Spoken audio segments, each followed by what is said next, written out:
All right, good evening, one and all, and welcome to the video. This is part 3 of designing spoofing basically for Selenium. So, in the part 1 of the video, we essentially wrote all the classes, and I just want to review that. So, essentially, this was the part 1 where we wrote all the modules and templates in Python, and we followed inheritance approach. In the part 2, we designed the database schema. Essentially, this is the database schema, right, that we designed. Part 3 is essentially going over the queries, actually design. So once the design was complete, then I actually went to Sqlite3, created all these tables, entered a value, did some couple of joins, and this is what my final query looks like. So and I'm going to explain you. If you really want to learn this, I would say follow the part 1, understand the code, then follow the part 2, the design session. This is part 3. If you directly come to part 3, you'll be wondering what the hell is going on, which I don't want to. So let's get started. But a little bit of overview, I would give you a little bit recap, but not much. And this recap would be pretty fast. Give me one more sec. So we'll pull up the code base here. So essentially we were talking about spoofing agents in Selenium, and we wrote all these classes, right? We wrote settings class, a user agent class. The job of it was essentially to return a random user agent. We had a proxy class. We wrote that. Then we wrote a driver option class. The job was to return the options for a particular Selenium object. Now the problem with this was, if you have another website, for some website you might have to use you just want to use proxy and not the user agent. For different website you might want to use proxy, user agent, and headless. For the next website you don't want to use headless, but you want to do. So essentially what I'm trying to say, you see the problem. The problem here is essentially, as we develop our template or classes, we have to write, we don't want to write code every single time a new site arises. We want to make it so generic, just based on the database, it can change the code like that. So that's when we came up with the design session, right? So we did a design session. We said there would be a table called user agent, would be storing all the user agent in that. And I would show you in this actual database as well. Give me one sec, guys. User agents right here. So I designed this and I uploaded all the sample value. It's always a little hard to user agent select. Okay, fine. So here you can see I have a list of user agent. I want to select a random user agent. That's that table. The settings table. Then we have a proxy table which gives you the IP and the port for the proxy. Then we have a settings table which will tell you whether you want to use a headless or not, whether you want to use proxies or not, or user agent or not. So essentially these are Boolean flags, right? And then we have the site table which will have a site ID, auto increment, that's a primary key. We have a site URL which will give you the URL of the scraping website. Then we have settings ID, user agent ID, and proxy ID. These are the foreign keys for these table. Then we have a bridge here. So we have an option table where we will have a list of all the options of Selenium. And essentially this is the option temp. This is essentially called a bridge table. This is a bridge between this side and this side. So we have a primary key of option temp ID, auto increment primary key, option ID, which is a foreign key in this table right here, right? So see my mouse. And then site ID, which is a primary key over sites table. So I went ahead and I created all the table. I entered all the data. Now let's look at the final query that came up. And trust me, you need to understand, right? You really need to understand the design before we write any sort of queries. Otherwise, not gonna make sense.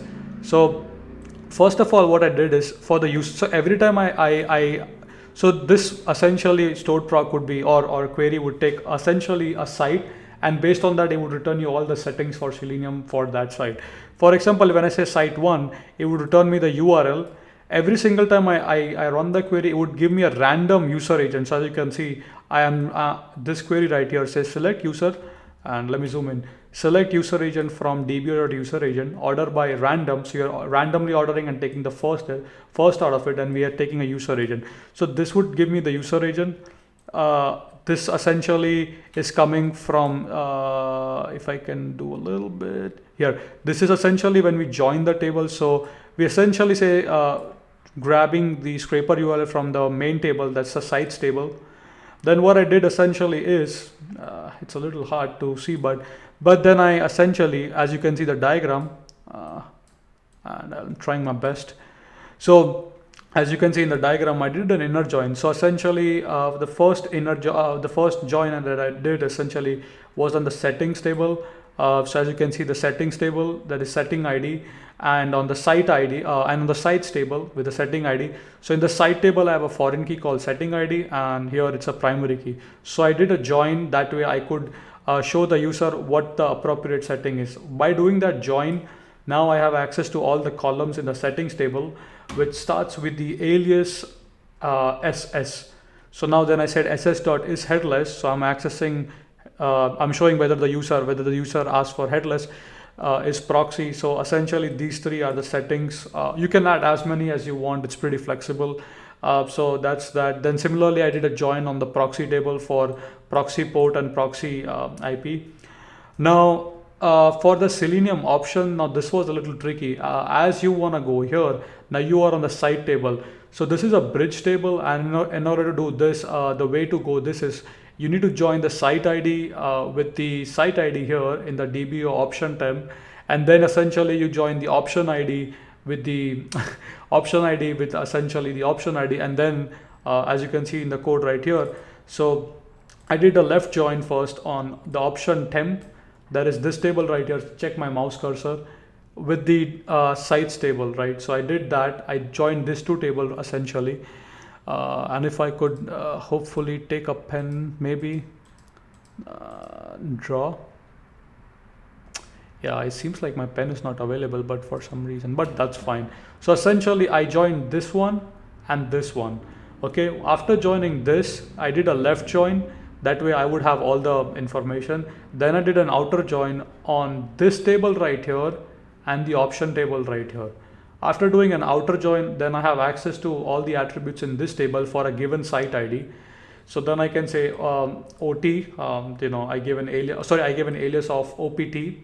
OPT stands for option table, right? And then over here, I'm selecting the option name and option value. So if you look at the final result of the part 3 of the session, let me check my query. Give me one sec. That's my query. So essentially this tells you that, hey, you have to scrape the URL what'smyip.org. You would use this this essentially user agent. Every time you basically run the query, this is a unique user agent. Check this out, Apple WebKit, right? So you see every time it's gonna give you a unique user agent. So this is the URL. Oops, this is the URL. This is the user agent that I have to use. Then it tells me that whether I have to use a headless mode or not. Based on this flag, headless, I would essentially add the option argument headless. So essentially these are like settings flag, right? This tells Selenium what to do. We have a proxy flag similarly. So in the code, essentially, as I said, right, not this one, I think this one. So you know how we did this? If user proxy, so this flag is going to come from database. So if the user said the proxy flag, then add the option. If user said the headless flag, then add the option. But you got the idea, right? What I'm trying to say. So let's go to the schema again. Sorry, the database here. Then essentially this gives you the IP address and the port. This is the proxy IP and port. And then this tells you that for the given website, the user has opted for following options: incognito mode and single process mode. So for example, this is the value, right? Remember, you don't want to hard code anything. And then I keep saying this, okay? You wanna design all this in a very nice way, right? So, damn it, let me do that. So this right here comes from this. You see, we are adding all this here. So what you're gonna do is you say so essentially for X in, this is gonna come from, I'm writing pseudocode right now, okay? So you'll say for X in option self.add, for all the options that are there on the database, you'll add the value here. But you got the idea what I'm trying to say, right? So essentially this query would take care of all of that.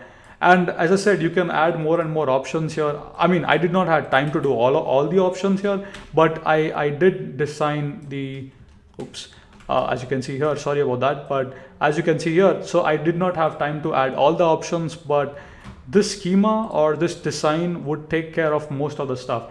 It takes care of any option that you want for a given site. So for a site, you can select what options you want the Selenium to add. Then you can also add a flag whether you want to use proxy or IP, because based on now your database stored proc or essentially your values in the database, your code would be essentially a template and it would change based on the value in the database. So tomorrow, if you have 2, 3, 5 sites, you just basically create, enter those sites, register the site, and the settings would be automatically be generated or taken care by that. Hope this video was useful, and what I'll try to do, I would try to put this schema or this design and also the database file, the entire database. This is what I've designed, and all the queries as well. So if you want to try, give it a try, guys. This is a really good exercise because this would test your knowledge about object-oriented programming, inheritance. You have to write some code, then database programming, then in the database we are testing your knowledge about joins, inner join, left join, then bridge tables. So every single thing is taken care. If you do this project, I think you should sharpen up most of your skills, I would say. So pretty good project. They were into 3 parts, right? The first part was inheritance. We wrote the class. Second part was the design session. The third part is we actually created the tables. We wrote some queries here, and that's pretty much it. Hope this video is useful. If you did find it useful, let me know. I would leave all the material, including the code, the database, and all the queries for creating tables and doing everything that I've done in the description on my GitHub section. Do check that out, and if something is missing, just feel free to add it. But with that being said, thank you so much for watching. Hope you have enjoyed it. If you did enjoy, do let me know in the comment section below. And once again, thank you for love, thank you for support. Keep smiling, keep programming, and I will see you guys in the next video. Thank you.